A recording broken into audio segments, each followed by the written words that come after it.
안녕하십니까. 청문당 아카데미라고 해서 매우 반갑고요. 그렇긴 하지만 씁쓸하기도 합니다. 여러분 청문당 다 가보셨겠지만 제가 학위 논문의 일부, 제 학위 논문은 표항 강세황 회화 연구였는데요. 자료를 모으는 중에 청문당이 나오고 이따가 작품도 보겠습니다마는 청문당이라는 곳이 청문당이 있고 그림이 있고 거기 있던 사연이 있고 한 것이 골고루 다 갖춰진 데가 다른 어느 예에서도 찾기가 어려운 그림이 있고 글이 있고 현장이 있는 거. 그 안산이 자랑스러운 거는 여러 가지가 있습니다. 지금은 산업화 도시로 안산이 또 이렇게 발달되어 있지만 그것이 조선시대에는 이 염상도 많고 이래가지고요. 서울 근교이고 해서 안산이 이제 활발하게 경제적으로 활발했던 거와 맞물려서 조선시대 4대 그 도서 수장이 10,000권서 이상이 되는 곳이 4군데가 있었는데요. 그 중에 2군데가 청문담을 포함해서 진주 유시댁에 그렇게 그 10,000권 그러니까 장서를 소장했던 곳이 안산입니다. 그러니까 서울하고 그 도회가 많은데도 불구하고 물론 안산의 특성은 서울 가장 가까운 곳에 이제 과천 뭐 이렇게 있지만은 이렇게 말하자면 유명 인사들이 많이 거주할 수 있던 곳이기 때문에 이제 그렇게 특히 중요합니다. 그래서 안산에 유명한 역사적 인물이 많은 거는 여러분도 아실 텐데요. 그 안산이 오늘날에도 경제가 이렇게 발달하고 한데 하는데요. 아까 청문당에 관해서 반갑기도 하고 씁쓸하기도 한 면은요. 청문당 가보시면 알지만 청문당만 달랑 남겨놓고 나머지는 전부 공장이 들어섰습니다. 그래서 전에 청문당 행사 때 제가 왔을 때도 말씀을 드렸지만은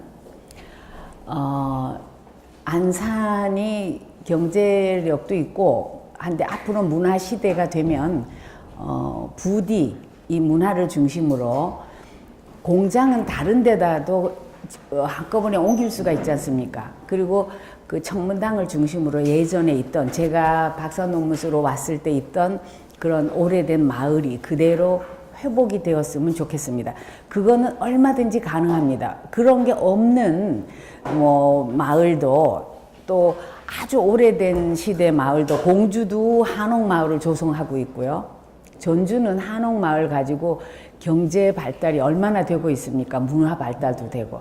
그런데 안산은 전에도 잠깐 말씀드렸지만 안산은 만약 한옥마을이 청문당을 중심으로 그렇게 유서 깊은 곳이 되면 서울에서 가장 가까운 곳이기 때문에 훨씬 유리한 그런 장소입니다. 그래서 안산에 정책을 하시는 분들이 지속적으로 그리고 안산의 희망적인 거는 안산학이 이렇게 자발적으로 민간에 의해서 운영되고 있는 안산학 연구라든지 활동이 되는 것은 안산만이잖아요.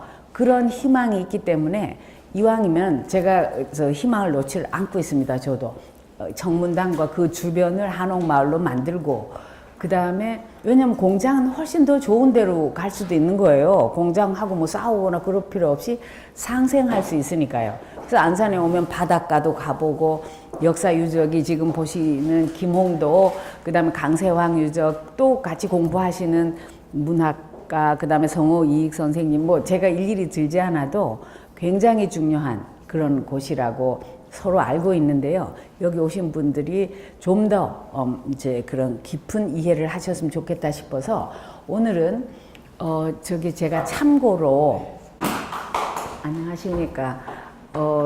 청문당 아카데미라고 해서 매우 반갑고요. 그렇긴 하지만 씁쓸하기도 합니다. 여러분 청문당 다 가보셨겠지만 제가 학위 논문의 일부, 제 학위 논문은 표항 강세황 회화 연구였는데요.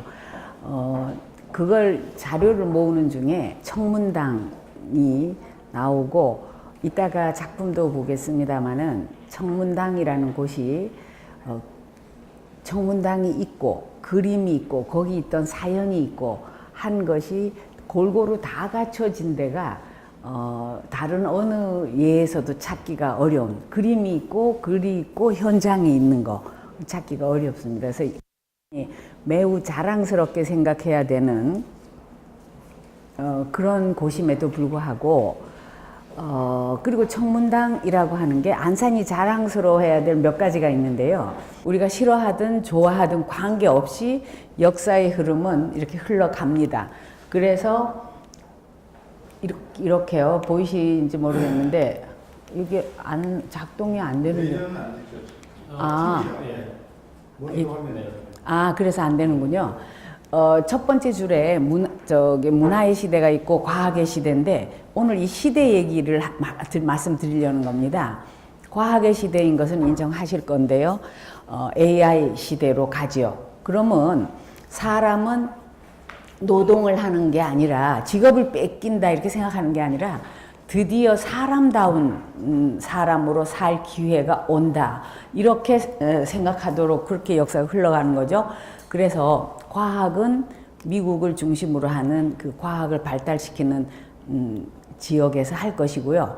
이 과학 발달의 지금 급선무가 에너지 전환이라든지 그런 거 아닙니까? 그거 말고도 AI가 이제 좀 더 로봇 같은 게 확실하게 되도록 발전을 시킬 거고요.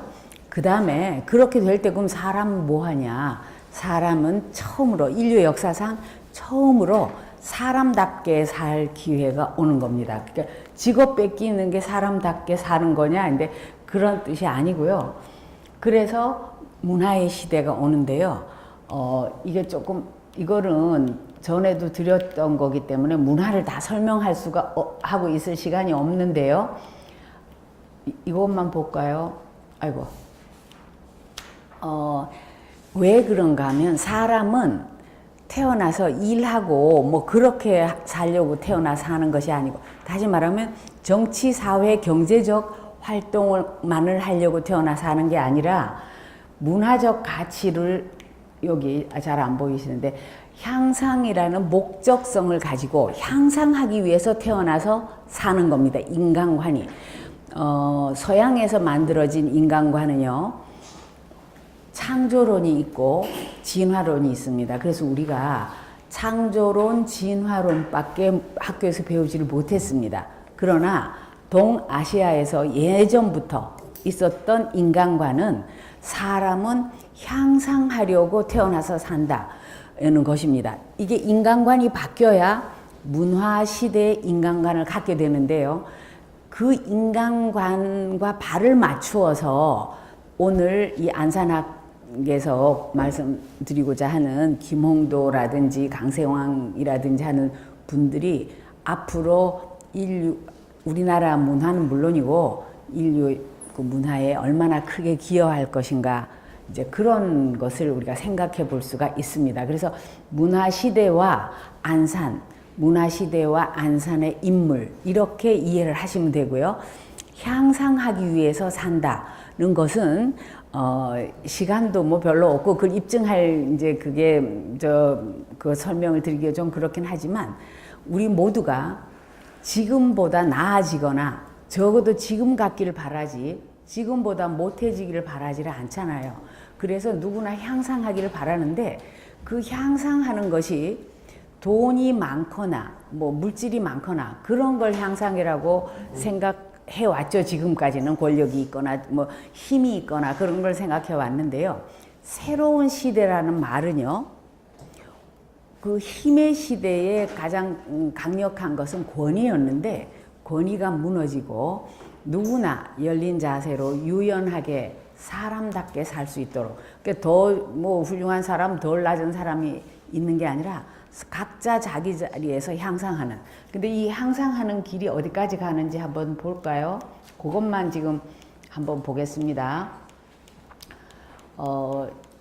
이거는 전에도 한 2번 말씀을 드렸기 때문에 향상하는 그 길에서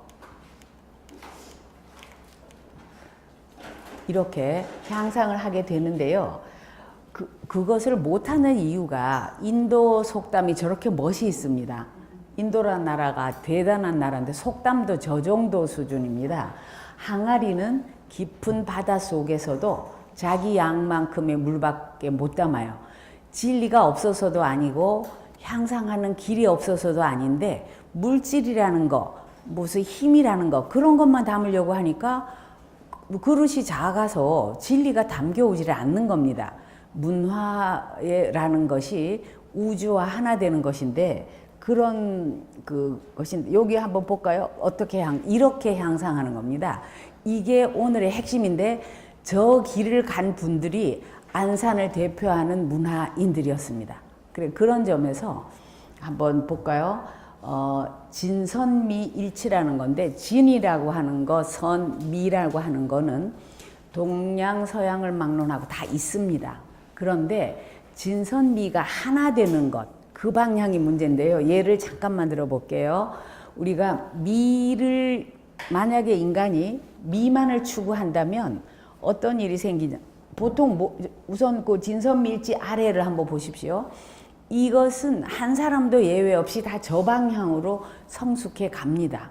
그래서 길흉에 매여 있는 사람, 뭐 샤머니즘이나 아직도 샤먼 믿고 있는 사람도 있잖아요. 그렇게 주로 길흉에 매여서 사느냐, 먹고 사는 문제 뭐 이런 거에 사느냐, 조금 나아지면 문화시대가 되면 미추, 아름다우냐 아니냐, 그 다음에 선악, 뭐 이쁘고 미운 것보다도 사람은 선해야지, 선한 게 더 좋지, 얼굴은 못생겼어도 마음이 착하면 다야, 뭐 이런 거 있잖아요. 그러다가 정사 문제가 되면 나라를 위한다면 목숨까지 내놓는 거예요. 길흉은 죽을까 봐 겁내는 건데요. 정의를 위해서는 죽을 수도 있다는 거예요. 그런 정도로 인간의식이 성숙해 가는데 저 방향으로 성숙해 갑니다.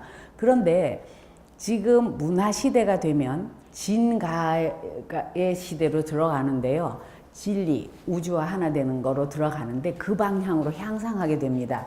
문화시대가 왔다는 얘기는 지성과 자유, 진리 그런 것을 하는 그런 시대가 왔다는 소리인데요. AI 때문에 인공지능 때문에 뭐 어저께 신문에도 일자리가 뭐 120만 개가 없어진다든지 또 그 초등학생이 들어오면 아이 보고 일어나 빨리 학교 가라 공부해라 그래봐야 그 학교 다녀봐야 직업을 뭐 우리가 생각하는 직업은 다 대부분 사라진다는 거 아닙니까? 그런 마당에 우리가 과거에 생각했던 방식으로 어린 아이들에게 강요를 해서는 안 되는 그런 시대입니다. 그런데 싫든 좋든 그리고 지금 현재는 매우 불안한 것도 사실입니다. 그러나 우리가 싫어하든 좋아하든 관계없이 역사의 흐름은 이렇게 흘러갑니다. 그래서 이렇게요. 보이시는지 모르겠는데 이게 작동이 안 되는데. 그래서 안 되는군요.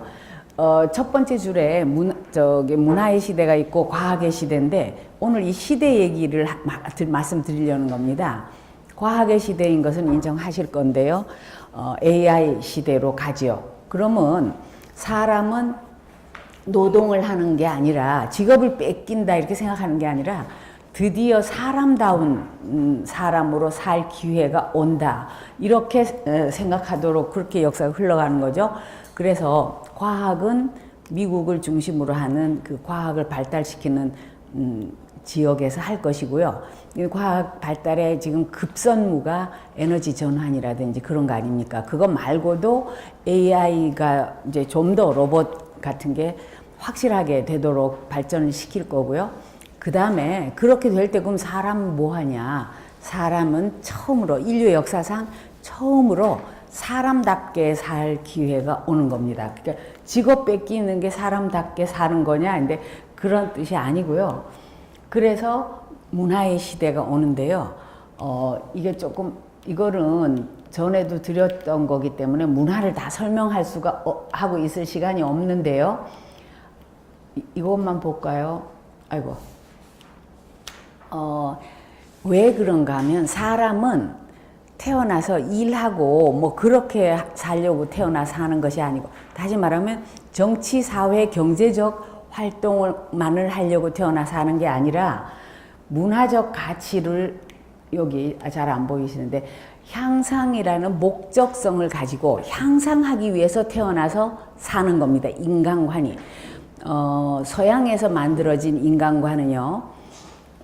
창조론이 있고 진화론이 있습니다. 그래서 우리가 창조론, 진화론밖에 학교에서 배우지를 못했습니다. 그러나 동아시아에서 예전부터 있었던 인간관은 사람은 향상하려고 태어나서 산다는 것입니다. 이게 인간관이 바뀌어야 문화 시대의 인간관을 갖게 되는데요.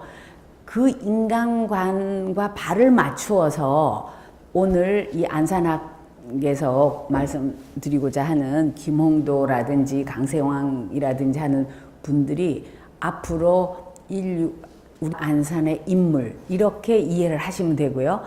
향상하기 위해서 산다는 것은 시간도 뭐 별로 없고 그걸 입증할 이제 그게 그 설명을 드리기가 좀 그렇긴 하지만 우리 모두가 지금보다 나아지 지금보다 못해지기를 바라지를 않잖아요. 그래서 누구나 향상하기를 바라는데 그 향상하는 것이 돈이 늘날 모든 상업주의가 조금 더 이뻐야 되고 조금 더 아름다워야 되고 얼굴도 뜯어고치고 옷도 다 뭐 온갖 것을 물건을 조금 더 고급이어야 되고 아름다워야 되니까 그렇게 추구할 때 미가 진리 쪽으로 방향이 선한 쪽이거나 진에 맞지 않고 미만 따로 있으면 상업주의를 발단시키게 됩니다. 그러니까 미라는 거 동아시아에서 일찍부터 뭐 공자, 맹자, 노자, 장자 다 할 것 없이 모두 아름다운 건 어디에 방향이 맞아 있어야 되냐면 진리에 맞아 있어야 된다는 거죠. 그렇게 그 아름다움이 방향이 정해져 있는 겁니다. 따라서 인간은 방향성과 목적성을 가지고 사는 것입니다. 그 문제가 없으면 왜 사는지 뭐 태어나서 돈 벌고 뭐 결혼 잘해서 집 한 채 사고 뭐 이렇게 살다가 아이고 나도 잘 살았다. 혼자 잘 사는 거지 진정한 의미의 사람으로 태어나서 잘 살았는가 하는 건 다른 문제입니다.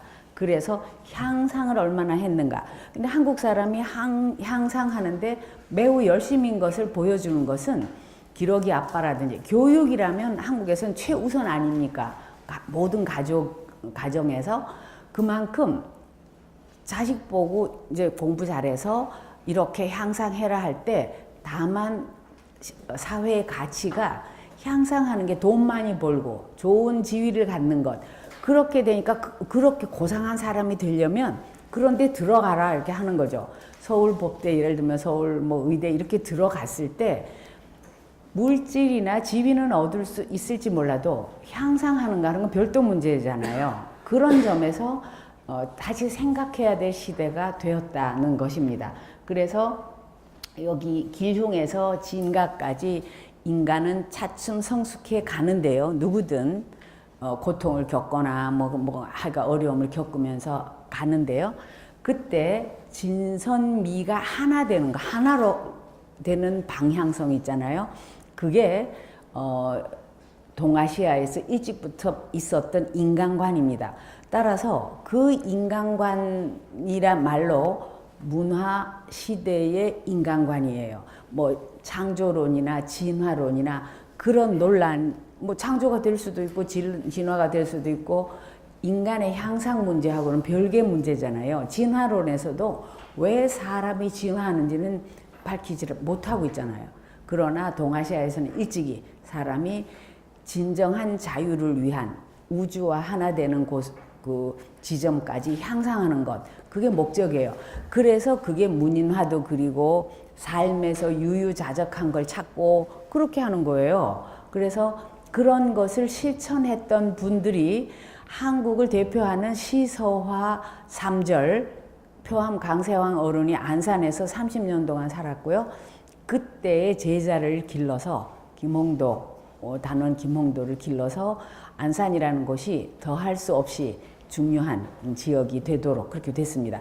왜 그러냐면 단 한 사람의 화가, 문인화가 단 한 사람의 뭐 한국을 대표하는 화가 그래서 제일 중요한 게 아니라 실제로 오늘 단원기부터 한번 볼 텐데요. 얼마나 중요한 위치인가 한 것을 오늘 한번 보겠습니다. 그래서 주로 김홍도로 좀 켜주시면 여러분이 이왕 이렇게 만났는데요.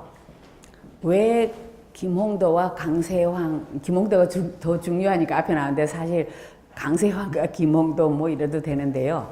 그러나 하여간 뭐 누가 앞에 오든 이제 예. 그래서 이게 지구상에서 인류 역사상 스승이 제자의 그 말하자면 전기, 소전이라고 조그마한 전기를 썼는데요. 그런 예가 없고요. 또 하나 김홍도는 아시다시피 직업화가 아닙니까? 뭐 화원으로 들어가 물론 화원 활동을 했고 정조의 뭐 사랑을 받았고 하는데 그런 직업 화가들의 신분이 낮기 때문에 소전을 전기를 가질 수가 없습니다. 그리고 단원이라는 호가 원이 없기 때문에 호를 가질 수도 없는데 선생님이 워낙 우리나라를 대표하는 예원의 총수이다 보니까 전기를 하나만 해도 놀랍잖아요. 2개나 써줬는데 그게 써줬다는 내용이 중요한 게 아니라 결과가 아주 중요합니다. 왜냐? 단원 김홍도처럼 천재 화가가 어떻게 무슨 활동을 했고 어떤 성격을 갖고 있고 뭐 어떻게 했는가를 알 수 있는 전기가 있다는 거예요. 그런 직업 화가가 저렇게 자세한 전기를 가진 경우가 찾아보기 힘듭니다. 거의 저는 아직 못 봤습니다. 그러니까 그런데 그런 그 사연을 가진 분이 안산에 있다는 건데 문제는 요즘에 또 전에부터 있었던 얘기지만 김홍도 제가 여기서 밝히진 않지만 단원 김홍도 어른께서 안산 출신이 아니고 뭐 한양인이다 마포 쪽이다 계속 그런 게 나오고 최근에는 또 임청각이라고 하는 곳에서 나온 그 자료를 가지고 한양인이라고 하는데요. 그걸 안산학연구소에서 계속 연구를 하시는 게 좋고요. 저는 지금 여기서 그걸 말씀드릴 계제가 아니어서 말씀을 안 드리지만 늘 말씀드린 대로 이 세상에 학문이라는 건 100%라고 하기가 그래서 증거가 딱 나오기 전에는 그러나 99% 이상 단원은 이 안산과 깊은 인연이 있다. 한양에서 태어났다가 안산에 오셨는지 그건 모르겠어요. 적어도 4, 5살, 6, 7살 이럴 때는 안산에 계시는 표암 강세황 어른네 그 초막이라 할까요? 그런데 드나들었어요. 만약에 마포라면 계속 마포에만 살았다면 어떤 문제가 있냐면 남산에 있는 표암 어른 집을 아이가 매일 드나들어야 되는데 현재도 어렵습니다. 그러니까 그거 말고도 제가 그냥 말씀드릴 게 몇 가지가 있는데요. 제 논문에 있는 것도 그렇고 진준현 선생님이나 또 이화대학의 박사학위 받은 선생님들도 그렇고 이제 문헌 기록만으로 또는 정황만으로 유추할 수 있는 것은 단원 김홍도는 여기서 딱 태어나지는 않았는지는 모르지만은 한양인이라고 한다 해서 한양에서 태어났다거나 왜 우리가 안동김씨라서 안동에서 태어나는 거 아니잖아요. 뭐 안동에 사는 것도 아니고 그런 것이 있기 때문에 이제 그거 증거보다는 이제 강세황과의 관계, 스승과의 관계에서 너무 여러 정황이 있습니다. 기록이. 그 다음에 그러나 100%가 되도록 확실하게 되도록 안산학연구소에서 끊임없이 끈질기게 연구를 해 주셨으면 감사하겠습니다. 그래서 이 김홍도의 고향인가 하는 문제를 우리가 무조건 고집을 세울 게 아니라 충분한 증거가 사실 있다고 90% 이상이면 충분하지 않습니까? 사실 학문적으로는. 그러나 100%가 되도록 증거가 딱 나왔으면 속이 이렇게 편안해질 것 같습니다. 자, 그러면 오늘은 이왕 이렇게 만나셨으니까 단원기 우 1번 선생님이 어떤 관계인가 하는 것 정말 우리나라 아니야 세계 인류 그러니까 역사상 문화사상 또는 미술 계통으로 봐서 이런 관계가 정말 있을까 하는 정도입니다. 사승 관계가 한번 볼까요? 이게 글씨가 작지만 프린트가 있을 테니까 보시면요. 한번 볼까요?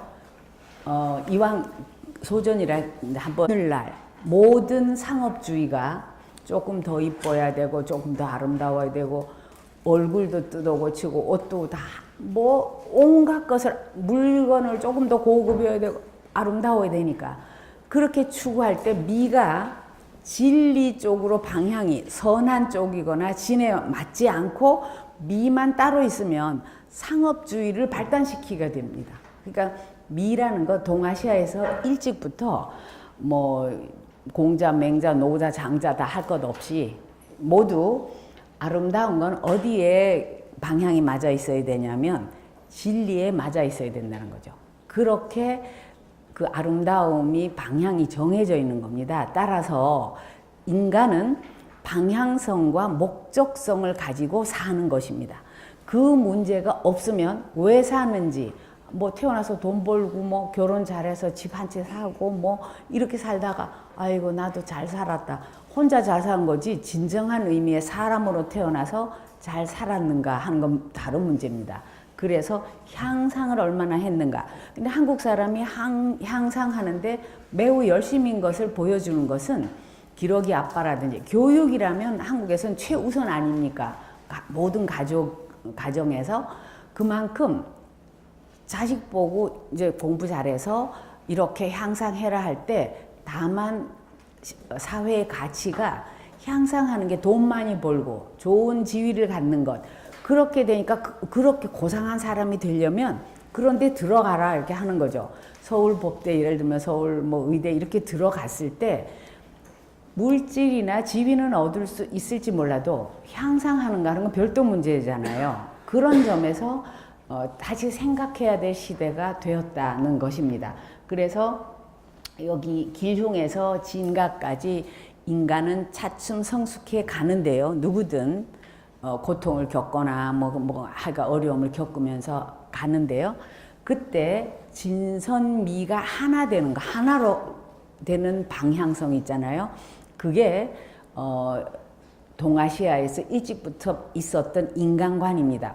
따라서 그 인간관이란 말로 문화 시대의 인간관이에요. 뭐 창조론이나 진화론이나 그런 논란, 뭐 창조가 될 수도 있고 진화가 될 수도 있고 인간의 향상 문제하고는 별개 문제잖아요. 진화론에서도 왜 사람이 진화하는지는 밝히지를 못하고 있잖아요.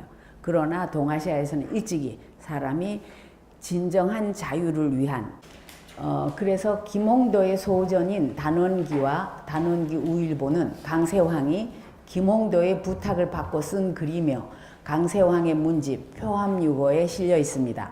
글 쓴 시기는 1786년 강세황 74살 때고요. 김홍도 42살 때입니다. 그래서 그게 5월 김홍도가 찰방직을 마치고 귀경한 이후 어느 때로 보는 것이 무난합니다. 그래서 쓴 시기도 거의 밝혀질 정도로 굉장히 중요한 자료고 이걸 통해서 안산이라는 것이 굉장히 아주 중요한 증거가 여러 개가 나타납니다. 옛사람이 닭이나 개를 그리기는 어렵고 귀신 그리기는 쉽다고 하였다. 그것은 눈으로 쉽게 볼 수 있는 것은 아무렇게나 그려서 사람을 속이지 못하기 때문이다. 세상 사람들은 누구나 사능의 절묘한 재주에 놀라서 요즘 사람으로서는 따를 자가 없다고 칭찬한다. 사능이 단원 김홍도의 자죠. 예. 그리하여 그림을 얻고자 하는 사람이 날로 늘어 비단이 무더기로 쌓이고 재촉하는 사람이 문에 가득하여 미처 잠자고 밥 먹을 시간이 없기에 이르렀다. 영조 때 사능이 부름을 받아 임금의 화상을 그릴 때도 때 참여하여 도왔고 지금 임금 정조에 이르러도 명을 받들어 임금의 화상을 그리니 크게 칭찬을 받아 특별히 찰방에 임명되었다. 돌아와서 방 하나를 치우고 깨끗이 마당을 쓸고 좋은 나무들을 가꾸니 집안에 먼지 하나 일지 않았고 탁자와 걸상 사이에는 다만 오래된 벼루, 좋은 붓, 좋은 먹, 빛나는 천이 있을 뿐이었다. 단원이라 호를 짓고 나에게 기문을 지어주기를 부탁했다. 선생님한테요.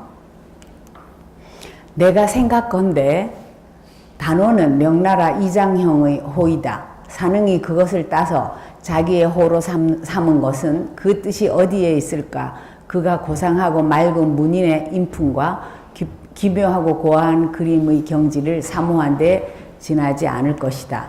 지금 산흥의 인품은 얼굴이 청수하고 정신이 깨끗하여 보는 사람마다 그가 고상하고 세속을 넘어 세간의 평범한 사람이 아님을 다 알 수 있다. 성품 또한 검은고와 피리의 청아한 음악을 좋아하여 꽃피고 달 밝은 밤이면 때때로 한두 곡조를 다 스스로 즐긴다. 이게 문인들이 하던 걸 다 한 거예요. 근데 선생님 하시는 거 보고 안산에 18학사 뭐 그렇게 안산에 학사들이 많이 있잖아요. 아주 문인 풍토가 잘 된 곳이 안산이거든요. 거기서 살았으니까 김홍도가 그렇게 했지 마포에서 살아서 그렇게 될 수 있을지 뭐 여러 가지가 있습니다. 근데 그의 기회가 옛사람을 곧장 따를 수 있으면 물론이고 풍신이 헌칠하고 우뚝하여 진나라와 송나라의 고사 가운데에서나 이 같은 사람을 찾을 수 있을 것이다. 만일 이장형 같은 사람에게 견준다면 벌써 그보다 훨씬 앞서고 미치지 못함이 없을 것이다. 다만 늙고 쇠약한 내가 예전에 산흥과 사포서의 동료로 지냈는데 산흥이 사포서에 그 벼슬을 하게 된 것도 표암 강세왕 어른의 추천이라고 인정받고 있습니다. 그래서 제자가 어렸을 적에 그림을 가르치고 또 커가지고 이제 관직에 나가 화원으로 관직에 나갈 때 도와주고 또 같이 근무를 했어요. 그래서 지냈는데 산흥은 일이 있을 때마다 내가 쇠약한 것을 딱하게 여겨 나의 수고를 대신하였으니 이것이 더욱 내가 잊지 못하는 까닭이다. 근일에 산흥의 그림을 얻은 사람이 빈번히 나에게 와서 한두 마디의 평을 써주기를 부탁하였고 궁중에 들인 병풍과 두루마리에도 내 글씨가 붙은 것이 덜어 있었다. 산흥과 나는 나이와 지위를 뛰어넘는 친구라도 라고 하여도 좋을 것이다. 현대 감각의 프렌드십 같은 거예요. 자기 제자이기도 하고 그런데도 문화적인 이야기가 제일 잘 통했어요. 그래서 산흥 단원 김홍도에게도 평생 제일 중요한 사람이 있었다면 뭐 그냥 보통 개인적으로 말하자면 뭐 가족이나 이런 게 있을 수 있겠지만 그게 아니고 단원이 있기까지 강세왕 어른하고 제일 중요한 관계고요. 강세왕 어른도 온갖 출세를 하고 많은 사람을 만나고 했지만 제일 중요한 관계가 문인으로서 시소화를 잘하는 사람으로서 단원 김홍도하고 관계가 제일 중요한 관계라고 볼 수 있습니다. 내가 단원에 대하여 글을 짓는데 사양할 수 없었고 또한 단원이라는 호에 대한 설명을 미처 서술하지 못하고 대강 군의 평소 생활을 적어 이에 응답한다. 옛사람이 취백당기가 한기와 백거이의 우열을 논한 것이라고 조롱하였는데 지금 이 글을 가지고 어떤 사람이 이장형과 김산흥의 우열을 논하였다고 나를 비난하지 않을는지. 나는 나와 산흥이 이제 이것이 그대로 정직하게 있는 그대로잖아요. 나와 산흥의 사귐이 전후하여 모두 3번 변했다. 처음에는 산흥이 어려서 7, 8세 그게 이제 일을 갈 때예요. 그 한문으로 보면 내 문 한 대 문화로 되어 있군요. 내 문하에 우리 집에 드나들 때 다닐 때 그의 재능을 칭찬하기도 하고 그에게 화결을 가르치기도 하였다. 화결이라는 게 그림 그리는 비결이니까 붓을 어떻게 쓰고 그림 그리는 정신, 방법, 목적 이런 걸 가르쳐 주었을 거 아닙니까? 그래서 화결을 가르치기도 하였다. 중간에는 같은 관청에 있으면서 아침 저녁으로 함께 거처하였다. 나중에는 함께 예술계에 있으면서 직위로 느껴졌다.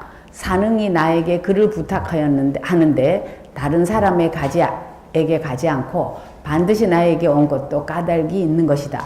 직위는 아시다시피 이제 자기를 알아주는 가장 가까운 사람, 친구이잖아요. 그러니까 그렇게 친구로 생각을 하는 거죠. 이제 그만큼 중요한 관계죠. 단원기 우일본 시간이 없으니까 마저 읽겠습니다. 읽고서 하겠습니다. 찰방 김홍도는 자가 산흥이다. 어렸을 적부터 우리 집에 놀러 다녔는데 눈썹이 선명하고 귀골이 빼어난 것을 보아 세속 사람이 아닌 기운이 있었다. 일찍부터 뛰어난 기회를 지녀 화원에서 일컫는 진씨, 박씨, 변씨, 장씨 같은 그 화원 이름이죠. 는 그의 수준 아래에 있다. 이게 지금 국립박물관에 있는 작품인데요. 김홍도가 이렇게 그 말하자면 큰 부채에다가 선면 아집도를 그렸는데 여기에 이 표암 선생이 글을 썼는데요. 신기한 거는 그림을 그린 다음에 글을 써야 되잖아요. 근데 글 먼저 받고 시간이 앞서고요. 이게 나중이에요. 신기한 그만큼 선생님이 이제 말하자면 존중됐다. 그 관계가. 그리고 아까 있던 것처럼 사람들이 여기 또 다시 한번 나오겠지만 단원 김홍도의 그림을 받는 걸 제일 중요하게 생각해서 그림을 제일 잘 그리니까 그 김홍도 그림을 받으면 표암한테 와서 따로따로 이제 나중에 살잖아요. 근데 표암한테 와서 그걸 이렇게 화제죠. 그걸 받아가는 것을 그렇게 합쳐진 것을 제일 최고로 해서 궁궐에까지 들어갔다. 근데 궁궐에 있는 국립박물관에도 그런 그림들이 꽤 있어요. 글씨를 먼저 썼다는 건가요? 그러니까? 네. 거기 아집도는 78이고요. 강세왕 그 글씨는 77년도예요. 1900. 그런 신기한 일이 아마 글씨 먼저 쓰고 선생님이 써주신 거에다 대고 그림 둘이 그런 희한한 관계 잘 통했던 그게 직이라고 하죠. 나이 차이가 엄청난데도 말이에요. 그러니까 문화적으로 통했다는 거죠. 여기 내용이 저렇게 되어 있습니다. 그러니까 그것도 참고하시고요.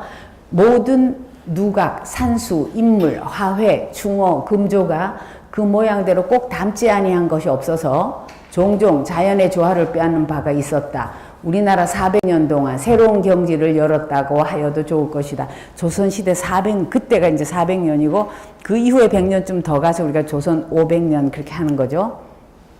더욱이 풍속을 그리는 데 뛰어나 사람이 하루하루 생활하는 모든 것과 길거리, 나루터, 가게, 점포, 시험장, 극장 같은 것도 한번 붓을 대면 손뼉을 치며 신기하다고 부르짖지 않는 사람이 없다. 세상에서 말하는 김산흥 풍속화가 이것이다.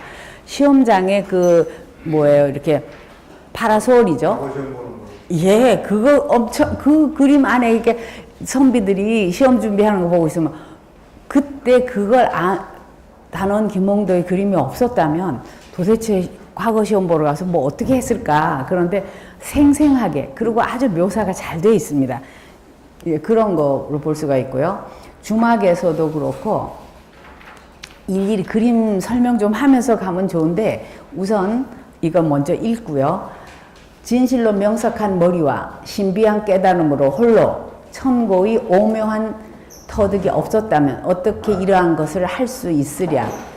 영조 말년에 어진 그림을 그릴 것을 명하여 당시에 초상화를 가장 잘 그리는 사람을 선발하는데 산흥이 뽑혔다. 일이 끝나 그 공로로 물자를 관장하는 관직에 임명되었는데 이때 나도 관직에 종사하여 산흥과 함께 동료가 되었다. 아까 사포소 얘긴데요. 지난날 어린이로 보았던 사람이 이제는 어깨를 나란히 하였던 것이다. 내가 감히 그가 격이 났다고 한탄하는 심정을 갖지 않았지만 산흥은 기지를 굽혀 더욱 공손히 하여 함께 있는 것이 영광스럽다는 뜻을 늘 보였고 나도 군이 자만하는 마음이 없는데 감복했다. 우리 임금 정조께서 왕위에 오른 지 5년에 영조가 한 일을 기려 어진을 그리게 되었는데 반드시 뛰어난 솜씨를 찾았다. 관료들이 모두 말하기를 김홍도가 있으니 다른 사람을 구할 필요가 없다고 하였다.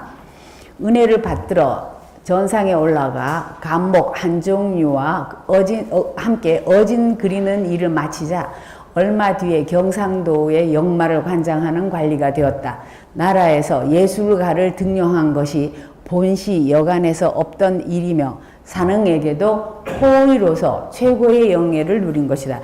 찰방벼슬 한 거에 대해서 임기가 끝나 화원에 다시 돌아와 때로 내각 규장각이죠.에 들어가 궁중에서 연회한 장면을 그렸다. 바깥 사람들은 사실 아는 이가 적었지만 임금께서 미천한 사람을 버리지 않았으니 산흥은 반드시 밤중에 감격하여 눈물을 흘리며 어찌해야 보답할 수 있는지를 몰랐다.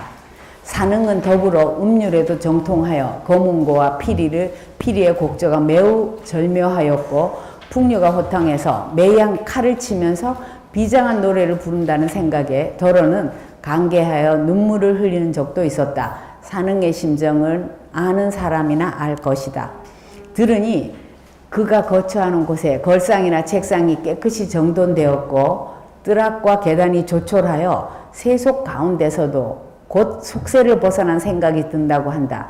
세상에 저속하고 옹졸한 사람은 겉으로는 산흥과 어깨를 치며 너나들이를 하고 있지만 그렇다고 산흥이 어떠한 인물인지 어떻게 알 수 있으랴. 신분이 낮으니까 이제 말을 놓고 지나는 거죠. 산흥은 평소에 이유방의 인품을 사모하여 그의 호를 따다가 단원이라고 하고 나에게 기문을 지어주길 청하였다. 산흥은 본시 전원 별장을 소유하고 있지 않아. 신분이 전원 별장을 소유할 수 있는 신분이 아니거든요. 그러니까 내가 이에 대한 길을 지을 수가 없어서 마침내 김홍도의 소전을 서술하여 이와 같이 벽 위에 써서 붙이게 하였다. 이렇게 쓴 거예요. 선생님이 이렇게 무슨 그림을 그리고 뭐를 잘하고 인품이 어떻고 어떻게 생기고 화원 초상화를 남긴 건 아니지만 그렇게 자세히 기록한 예가 없습니다. 그래서 우리가 앞으로 문화시대에 단원이 세계인의 주목을 받게 될 거거든요. 그렇게 될 때 이런 자세한 말하자면 자서전인가요?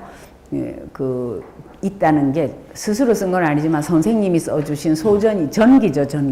전기가 있다는 게 얼마나 소중한가. 아니면 단원이 그림을 저렇게 잘 그리는데 그 사람 배경이 뭘까 이런 생각을 하게 되잖아요. 그럴 때 안산이 얼마나 중요한 곳이겠느냐고요. 그런 점에서 단원의 그거를 찾아낼 수 있으면 제일 좋겠고 지역이라든지 그래서 저런 방 같은 것을 복원을 한다든지 이제 저거 같은 증거가 없는데도 별걸 다 만들어 놓잖아요. 관광지에 가면. 근데 우리는 훌륭한 자료를 가지고 있으니까요. 그리고 그걸 쓴 강세왕 어른이 어떤지는 잠깐만 보겠습니다. 너무 조그매가지고 이건 프린트를 그렇게 보면은 18세기를 이렇게 말하자면 관통하면서 살았던 분이고요. 시서와 삼절이고요. 아까 김홍도가 뭐 음악에 검은고도 한다 했잖아요. 강세왕 어른이 검은고도 잘하고 그래요. 그림에도 그래요. 청문당 그림에도 나오지만은 그런 것을 영향을 강하게 주었는데 제가 좀 줄여서 말씀을 드리자면 앞으로 인류가요 문화시대가 본격적으로 시작되면 시서화를 잘한 사람의 주목을 하게 될 거예요. 왜 그런가 하면 향상하는 인간의 발자취를 보려면 동아시아의 역사를 보게 될 텐데 문화 역사를 보게 될 텐데 중국이나 우리나라 서양에는 시서화 일치라고 하는 게 그러니까 필수 교양 과목으로서 지식인의 필수 문인 4대부죠. 필수 교양 과목이 아니었는데 그런 거 없었죠. 그래서 서양에도 왜 그림 잘 그리는 사람이 노래도 잘하거나 또는 아니면 시들 잘 짓거나 이렇게 하잖아요. 반대로도 하고. 그런 사람 중에 그저 손꼽을 만한 사람이 윌리엄 블레이크 같은 사람이 그림도 잘 그리고 시도 쓰고 그랬어요. 그렇게 독특한 재능이 드러나는 경우가 아니고 동아시아에서는 시서화를 필수 교양 과목으로 다 그렇게 이제 리더가 되려면, 지도자가 되려면 그게 필수 교양 과목이었어요. 근데 희한하게도 필수 교양 과목이 시서까지는 우리가 다 이해를 하잖아요. 그림이 정말 그렇다는 게 너무 놀라운 일 아니에요?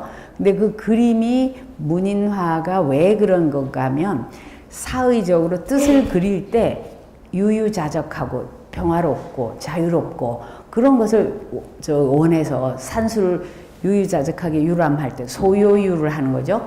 그럴 때 그것을 근데 벼슬하는 사람이나 이런 사람이 매일 산에 갈 수가 없잖아요. 천천히 요즘 같으면 운동하러 산에 가는 게 아니라 정신을 자유롭게 하러 가는데 못 가니까 집안 안에다가 그려다 놓는 거예요. 산수화 같은 것을. 그리고 질환지우 같이 이렇게 뭐 사군자 다 그렇죠. 난초 같은 걸 그려놓고 보는 것, 그런 뜻을 자기 뜻을 그려서 붙여놓고 보는 거예요. 그런 게 문인화거든요. 그래서 시서화를 다 같이 잘해야 되는 게 인간 향상의 길에 꼭 필요했기 때문에 그래요. 그런데 그것이 이제 동아시아에서 문화시대가 돼서 시서와 삼재를 보게 되면 중국에도 있고 일본에도 있고 다 있습니다. 이런 동아시아 문화권에는 우리나라에도 있는데요. 강세왕 어른처럼 시서화를 잘하고 예단의 총수일 뿐만 아니라 예원의 총수일 뿐만 아니라 평론도 잘했고 음악까지 잘했던 그런 실제 작품도 제일 많이 남겼고요. 제자도 저렇게 훌륭하게 키웠어요. 단원 김홍도만 키운 게 아니고 요즘같이 뭐 미술학원 그래서 키운 게 아니고 아이가 재능이 있으니까 어릴 때 키웠다고 했잖아요. 화교를 가르쳐주고 그런 것처럼 또 강세왕 어른 연세 많이 들었을 때 마지막 단계쯤 갔을 때 문인화의 그 다음 세대의 대표적인 사람이 자하신위 어른이 계세요. 그분을 또 어렸을 적에 가르쳐줘요. 그렇게 화원화가의 대표적인 사람도 가르치고 문인화가 다음 세대를 이을 사람도 가르치고 그렇게 됐어요. 굉장히 중요한 분이고요. 현재까지 알려진 거에 의하면 우리나라에서 화평, 서평, 그림의 평을 쓰거나 글씨의 평을 쓰는 것 중에 가장 많은 현존 작품이 남아있는 글도 남아있고 현존 작품이 가장 많이 남아있는 분이 표암 강세왕이에요. 그분이 안산에서 30년을 살았기 때문에 그렇게 문예적이고 예술적이고 문화적인 것 그런 것이 이렇게 성숙해서 숙성 발효된 그런 것이 안산이라는 곳이 그렇게 단원 김홍도도 길렀지만 표암 강세왕의 가장 중요한 시기 그 당시 요즘도 그렇지만 30년을 한 곳에서 산다는 게 물론 서울을 출타를 하기는 하죠. 왔다 갔다 했지만 주로 안산에 거주해요. 벼슬을 받고 다시 갈 때까지. 그래서 집안안이 몰락해서 가난해서 32살 때 내려와서 61살 때 올라갈 때까지 그렇게 안산이 주 거주지예요. 그러니까 그렇게 살았던 곳이 안산이기 때문에 지금도 안산에서 얼마든지 문화적인 저력이 발휘될 수 있고 상상력이 이제 뭐랄까 자라날 수 있는 그런 것이라고 볼 수 있고요. 이 글씨가 작아서 이제 제가 빨리 건너뛰어서 보면 이분이 이제 아까도 자화상이 또 자화상이에요. 저만큼 묘사 능력이 뛰어났던 분이에요. 그런데 아까 그 부채 그림에도 제가 빨리 하고서 넘어갔지만 거기뿐 아니라 저분이 평을 그렇게 많이 썼잖아요. 제 그 논문에도 수없는 게 나와 있는데요. 그 많은 평 중에서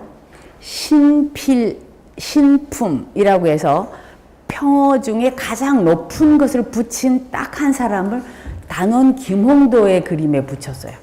그러니까 자기 제자라고 붙이거나 그런 게 아니라 정말 정확한 판단이거든요. 단원 김홍도 같은 분이 또 있겠습니까? 뭐 정선하고 뭐 누가 더 좋으니 하지만 그건 취향의 문제일 수도 있고 또 다른 문제일 수가 있는데요. 필목을 마음대로 절묘하게 구사하고 또 여러 장르를 다 잘하기는 단원 김홍도. 뭐 물론 뭐 정선을 또 추앙하는 분들은 정선에다 표를 던질 수도 있는데요. 그만큼 쌍벽을 이루는 분들이 계신다면 좋은 일이고요. 어쨌든 단원은 한국성이 가장 잘 드러난 맑고 투명한 그런 우리 산하의 아름다움, 그런 것들이 잘 드러나는 화가가 단연코 단원 김홍도입니다. 그래서 그런 분이 이제 이 자란 곳이, 자라서 이렇게 말하자면 꽃을 피운 곳이 안산이라고 생각됩니다. 물론 벼슬에서 서울 갔을 때야 서울에서 활동을 하죠. 더군다나 차비대령 같은 거 할 때 그거는 왕이 부르면 바로 쫓아갈 수 있는 거리에 있어야 되거든요. 그런데 만약에 마포에 살았다면 요즘도 마포에서 경복궁까지 힘들 텐데 빨리 못 와죠. 그럴 텐데 가까운 곳에 살았을 거예요. 일일이 밝혀지지는 않았지만 이제 그런 여러 몇 가지 문제점이 있습니다. 이렇게 그리고요. 표암 강세왕은 문집이 있는데 단원 김홍도에 관한 것 말고도요. 우리나라 최초로 이해해야 될 미술사적 자료가 가득합니다. 그래서 그게 번역이 되어 있으니까 참고하시면 좋겠고요. 그 다음에 유경종이 진주유씨 때 지금 정문당 얘기로 들어가는데요. 35살 때 현정승집이라는 그림을 그렸습니다. 처갓집에 와서 살며 32살 때 왔는데 35살 때 그린 건데요. 이 작품이에요. 진주유씨 후손이 가지고 계셨는데 지금은 어디 있는지 모르겠습니다. 근데 이 그림에서 좀 크게 보면은 이게 복날은 개를 잡아 모여 먹는 것이 풍속이다. 정묘년, 그러니까 1747년 6월 1일이 초복이었다. 이날 마침 일이 있어서 그 다음 날에 이 모임을 현곡 청문당에서 개최하였다. 부곡이죠. 부곡동에서 개최하였다. 술이 권하하여 광지, 이게 강세황의 자인데요. 에게 부탁하여 그림을 그려서 뒤에 보려고 생각한다. 그러니까 기념사진을 요즘 말하면 인증샷을 한 거예요. 그림을 그렸는데 희한하게도요. 뭐 방 안에 앉은 사람이 덕조고 뭐 어디 있는 사람이 해도 일일이 이렇게 다 되어 있어요. 근데 제가 밝힌 거 말고도 안산학 공부하시는 분이 더 밝혀 놓으셨더라고요. 근데 저는 뭐 40년 전에 한 거였고 그 이후에 이제 다 밝혀 놓았는데 이게 진주유씨 집안 사람들 뭐 이렇게 되어 있습니다. 근데 그림을 보면 이게 뭐 동자가 둘인데 독서하는 자가 무슨 경집이고 부채 붙이는 자가 산악이고 이렇게 되어 있어요. 그리고 마루아래 시립한 사람이 가동 귀남이다 이렇게 해서 이때 장맛비가 처음으로 거치고 새로운 매미 소리가 흘러나왔다. 검은고와 노래소리가 교대로 일어나고 술을 마시며 시를 읊어서 필요함을 잊었다. 그림을 그리고 나서 덕조는 유경종요, 길을 짓고 모든 사람은 각기 시를 지어 그 밑에 달았다 해서 시가 쭉 있어요. 이 그림을 보면은 한번 볼까요? 이렇게 앉아서 하는데 검은 것도 있고 바둑 두는 것도 있고 귀동이도 서 있잖아요. 귀남이도. 이게 유경종, 이제 그 글대로 보면 그래요. 여기 앉은 사람이 누구고, 유경용, 강세황. 그리고 이제 그때가 복날 술도 마시고 또 덥고 하니까 거나하게 해서 갓도 벗어놓고 뭐 그렇게 돼 있습니다. 이렇게. 그러니까 뭐 아랫세대 뭐 이렇게 귀남이까지. 이런 일은요, 어디서 무슨 행사를 하고 했는 기록이 있거나 근데 그러면 그림이 없고요. 그림이 있으면 뭔지 모르고요. 그런데 지금 청문당 그림은 현정승집도는요, 아까 말씀드린 대로 행사 내용이 밝혀져 있고 사람이 밝혀져 있고 일일이 족보로 지금 입증이 가능한 거예요. 가장 중요한 건 현장에 있다는 거예요. 여러분, 영국에 스트라트포드 같은 데 가서 그 셰익스피어 유적지를 가보면 건물 있지 않습니까? 근데 그게 뭐 실존 인물이다 아니다 에서부터 그런데도 전 세계 사람이 밀려가잖아요. 근데 이제 문화시대가 되면 저렇게 자세한 저런 내용, 사실에 근거한 거잖아요. 저 청문당이 지금은 길로 잘리고 공장으로 잘리고 그것만 겨우나 그거라도 남아있는 건 천만다행인데 그렇게 남아있으니까 너무 슬픈 모습으로 남아있게 된 거예요. 그래서 안산에 계신 분들이 정말 청문당을 사랑해서 어떻게든지 좀 뭐라고 할까요? 본 모습을 격조를 찾을 수 있으면 좋겠습니다. 선생님 여기 한 사람만 밝혀지지 않았네요? 아니요, 또 있을걸요? 두 사람인가를 더 밝혀놓은 것 같은데 한 사람만 없어요? 네. 아, 그럼 제가 밝혀진 걸 넣었는가 봅니다. 그 연구 성과를. 그리고 이렇게 그래서 고성한 풍류와 삼절의 예술이라는 인간이 가야 할 가장 고상한 단계를 보여준 시서와 삼절의 대표적인 분이 표암 강세왕이고 그분은 이제 제자들을 잘 길러서 이렇게 특히 안산에서 우리가 왜 한글도 중요하고 다 중요하잖아요. 그런 것처럼 안산에는 이렇게 문화 저력이 있다는 거, 이 문제를 안산에 계신 분들이 어떻게 해서든 이거 처음이 아니고 또 마지막이 아니고 계속 되었으면 좋겠고요. 이렇게 표암어루는요 3세 기영지가예요. 이게 뭐냐면 조선시대 전체를 통틀어서 3대가 연속해서 할아버지, 아버지 본인까지 기로사는 거는요 고위직에 올라가 있어야 되고 장수해야 돼요.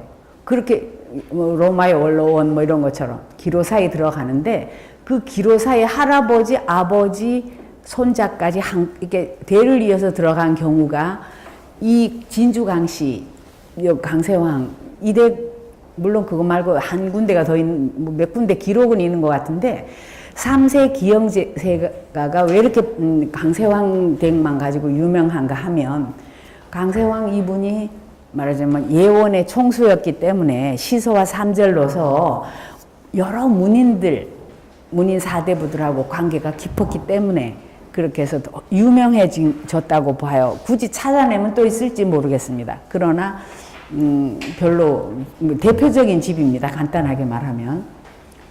저게 추사 김정희가 쓴 글씨고요. 그 다음에 이제 이렇게 한국에서 매란국죽이라고 하는 사군자를 한 벌로 짜맞춰 그린 최초의 화가인데요. 그게 무슨 소리냐? 국화나 난초나 뭐 매화나 다 따로따로 그린 거는 예전부터 있었어요. 그러나 그게 한 벌로 맞는 거는 중국에서도 명대 중반 이후고요. 우리나라도 물론 뭐 누군가 한 사람이 있을지 몰라도 작품으로 남겨 있는 거는 표암 강세왕이 최초입니다. 그래서 사군자를 한 벌로 한다든지 굉장히 개혁적인 분이에요. 그리고 이렇게 아들이 회양에 부사로 가 있을 때 금강산 갔을 때 이제 그 근처를 이제 유람을 하게 되는데 비금정이라는 게 두 작품이나 남아 있습니다. 이렇게 그리고요. 특히 지금 보시는 이 작품은요. 제가 논문 쓴 다음에 발견을 하게 되었는데 이게 책에 굉장히 중요하게 나와 있어서 여백이 얼마나 중요한가 하는 것을 보여주는 대표작입니다. 여백이라는 건 독특한 이 철학이 반영된 건데요. 서양 사람은 여백을 이해하기가 굉장히 어렵습니다. 그 여백 얘기를 오늘 할 시간은 없지만 그래도 도덕경 제1장에 도가도 비상도 하는 게 제일 첫 줄에 나옵니다. 진리는 언어로 표현하면 그게 상도, 진리가 아니다 이렇게 되어 있는데요. 그 말은 뭐냐? 지금 매화다 그러면 매화가 아닌 거예요. 그걸 일찍이 알았어요. 그래서 우주의 구성 원리가 텅 비어 있는 것, 여백, 텅 비어 있음을 나타내는 것이 여백이거든요. 그러니까 여백이 더 본질적으로 중요해요. 그것은 과학적으로도 요즘 드러나고 있는데요. 우리가 물질을 분석을 해, 과학적으로 분석에 들어가면 분자, 원자, 이렇게 쭉 가다가 핵을 이제 분열을 시키고 하면, 쿼크란, 지금 현재 인류가 알게 된 게 쿼크라는 것까지 뭐 바텀 쿼크, 탑 쿼크 뭐 이렇게 분리를 다 해봤는데, 앞만 쪼개도 핵이 있고 전자가 도는데요. 그 핵하고 전자의 거리가 태양하고 지구의 거리만큼 멀다고 해요. 지금 이게 여러분 우리 눈에는 이게 공간으로 안 보이잖아요. 사실은 텅 비어 있는 공간이 훨씬 많은 물질이에요. 모든 물질이. 그런데 우리는 그냥 이게 뭐 이게 들어가지도 않고 벽 같은 거 지금 저 분명히 막혀 있잖아요. 그런데 실제로 그 이유가 우리가 벽을 못 뚫고 나가는 건 우리가 가지고 있는 전자와 저쪽 벽의 전자가 부딪혀서 못 나가는 거래요. 그런 것 뿐이지 공간이 텅 빈 거는 마찬가지예요. 그러니까 우리가 눈에 꽉 찼다고 해서 찬 게 아니라는 거죠. 그런 거를 생각할 때 일찌감치 한 거예요, 그분들은. 그래서 여백을 하는데 그거를 중국에도 여백이 뭐 대단하잖아요. 그렇지만 한국적으로 저렇게 말하자면 여백의 정신을, 그림의 정신이죠. 그런 거 잘 나타냈던 화가입니다. 그리고 주변에 있는 저런 뭐랄까 채소나 뭐 꽃이나 저런 거요. 표암 강세왕이 그 어른이 그리신 그림을 보면 소재가 현재까지 알려진 우리나라 역사상 모든 화가 중에서 제일 다양하게 별걸 다 그렸습니다. 표암 강세왕이. 그게 아마 김홍도도 골고루 다 그리는데 도움이 되지 않았나. 아까 현정승집 같은 것도 일종의 풍속화잖아요. 일종의. 그러니까 그런 거니까 뭐 일종이라고 해도 되고 풍속화인 거잖아요. 문인화이기도 하지만 이제 그래서 이 지금 김장철인데 저 무를 보시면요. 굉장히 품이 있는 무. 그러니까 내면이 품이 있으면 무를 그려도 저렇게 고상한. 그래서 제 생각에 세계에서 가장 고상한 무 그림이 아닌가. 고차원의 무가 아닌가 그런 생각이 듭니다. 그만큼 그림은 내면 세계가 담긴다. 이런 걸 잘 보여주죠. 이제 한 4분밖에 안 남았는데요. 저한테 주어진 시간이 이렇게 초상화도 잘 그리고요. 아까 말한 한 벌로 짜 맞춘 거, 매란국죽. 그런데 한 벌로 처음 짜 맞춘 화가이기에 순서가 매란국죽이 아니잖아요. 왜 그러냐면 제일 왼쪽에 난초에 서명이, 낙관이라고 부르는, 관서라고 부르는 서명이 들어가 있잖아요. 그 말은 제일 끝쪽이거든요. 그렇기 때문에 순서가 안 맞는 거예요. 그래서 앞에 순서는 어떻게 맞췄는지 모르겠지만, 왜냐하면 병풍으로 되어 있으니까 나중에 누가 병풍할 때 무슨 순서로 했는지 알 수 없으나, 그래도 난초에 서명이 들어갔다는 얘기는 아직도 매란국죽을 한 벌로 맞추기는 하지만, 군자로서의 향기를 가진 걸 한 벌로 맞추기는 하였으나 순서는 확정되질 않아요. 나중에 표암 강세왕 그림 중에는 순서가 확정된 것도 있어요. 매란국죽도 있긴 있어요. 그렇지만 저렇게 초창기 모습을 보인다. 이렇게. 그 다음에 이 그림에 관한 이제 묵죽도를 판각을 했다는 기록이 있는데요.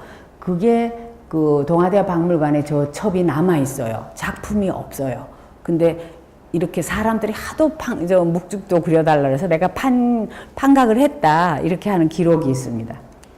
묵죽도를 제일 잘 그렸던 분이고, 기행을 많이 해서요. 금강산을 그린 것도 그렇고요. 금강산 아들이 있던 회양관할을 최초로 그린 사람이기도 하고, 그 다음에 지금 금강산이나 지리산이나 이런 거는 그래도 옛날에 여행 경비가 너무 많이 들어가서 아무나 갈 수 없는데요. 그래도 운이 좋아서 이제 아들들 때문에 갔잖아요. 그런데 희한하게도 변산반도를 이렇게 문인 화가가 직접 여행하고서 그린 최초의 그림이고, 또 없을 것 같아요. 조선시대 어디서 나오면 모르겠는데 현재 밝혀진 그림 중에. 그래서 지금도 우구맘하고 그 계암사 뒤에 그대로입니다, 저게. 있는데, 저게 너무 불행하게도, 이거 한번 볼까요? 이렇게, 지금도 그대로 있습니다. 제가 가서 찍은 건데요. 찾아가 보니까 계암사고, 계암사 뒤고, 거기 우금암 불이 있고요. 그런데, 이거는 회양관하고요. 아까 여기 있는, 이거 한번 볼까요? 이 가운데 있는 게요. 이 글이 어디를 가서 어디를 갔는데 하는 기록이에요. 여행기예요. 그런데 표암유고에 글자가 한자도 안 틀리게 그대로 있습니다. 그래서 이거는 이 작품도 그렇고요. 1000번 만번 진작인데 이게 어떻게 되다가 몇 년 전에 뭐 별로 좋지 않은 작품이라고 해서 우리나라 그 세관을 통과할 수 없거든요. 오래된 작품은 가지고 나갈 수 없어요. 법으로 50년 된 거는 못 가지고 나가요. 그런데 저게 엄연히 나가가지고 가짜니까 나가도 된다 이렇게 돼가지고 지금은 저기 그 라크마 LA 저 뮤지엄에 가 있고요.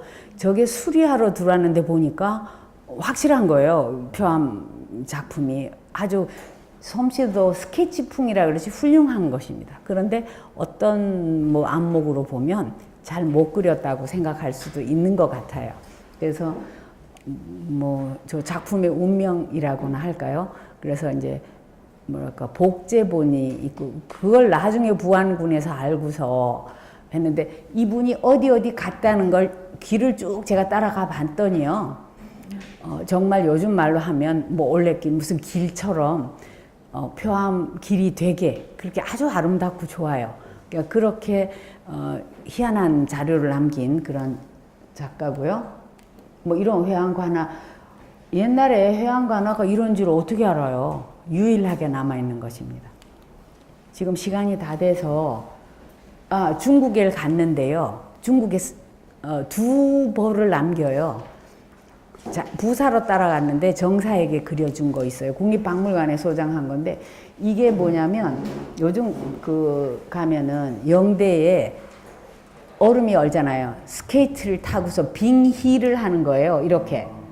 이게 황제가 임석했을 때 뭘 달아놓고 스케이트를 타고서 하는 걸 관찰을 자세하게 했어요. 스케치를 빨리빨리 했는데도 아주 정확한 묘사를 이렇게요.